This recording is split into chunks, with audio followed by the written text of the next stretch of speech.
Bible literature ministry అనుదిన ధ్యానములు జనవరి 28 అంశము మీకు ఇద్దరు యజమానుల వాక్యము మత్తయి సువార్త 6వ అధ్యాయము 24వ వచనము ఎవడును ఇద్దరు యజమానులకు దాసుడుగా నుండనేరడు.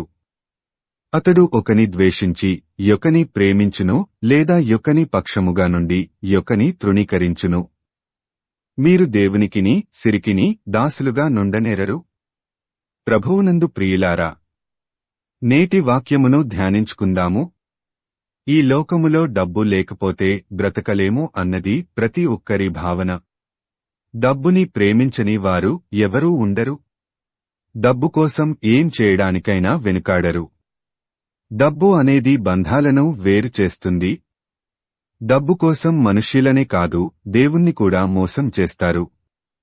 దేవుని గురించి బోధించేవారే డబ్బు ఆశిస్తుంటే ఇంక సామాన్యులు డబ్బుని ప్రేమించడమనేది సాధారణమైన విషయం.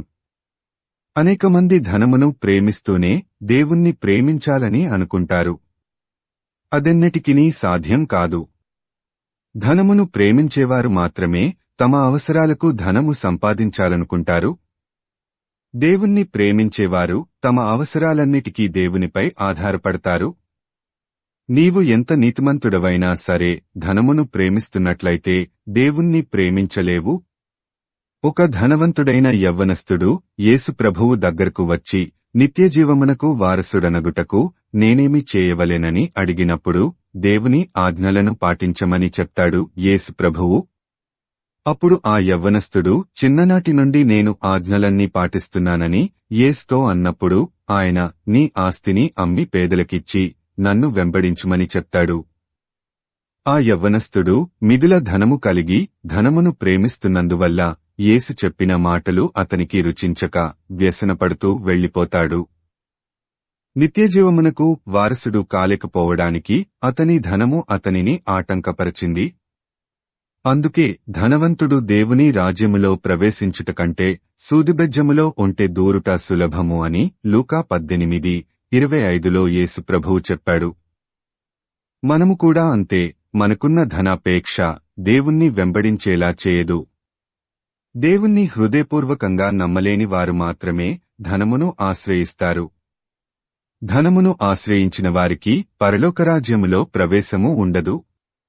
1 తిమోతి 6:10 ప్రకారము ధనాపేక్ష సమస్తమైన కీడులకు మూలము కావడము వలన అనేకమంది దేవుణ్ణి వదలి తమ్మును తామే పొడుచుకునే పరిస్థితుల్లోకి వెళ్లిపోతారు.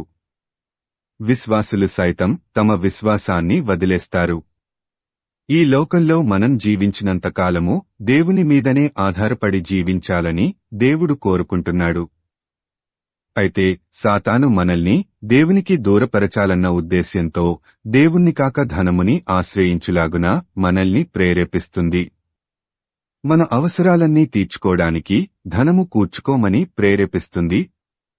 అందుకే అందరూ ధనమును ప్రేమిస్తారు. మనము ధనమును దేవునిని ఏకకాలములో ప్రేమించలేము. దేవునికిని సిరికిని దాసులుగా ఉండలేము. ఇంతకీ మీ యజమాని ఎవరు? దేవుడా, ధనమా? తేల్చుకోవాల్సింది మీరే.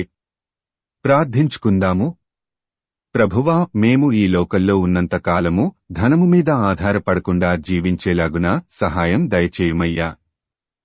ఈ భూమి మీద మేము జీవించినంతకాలము మా ప్రతి అవసరతను నీవే తీర్చుమని యేసయ్య నామమున అడుగుతున్నాము తండ్రి.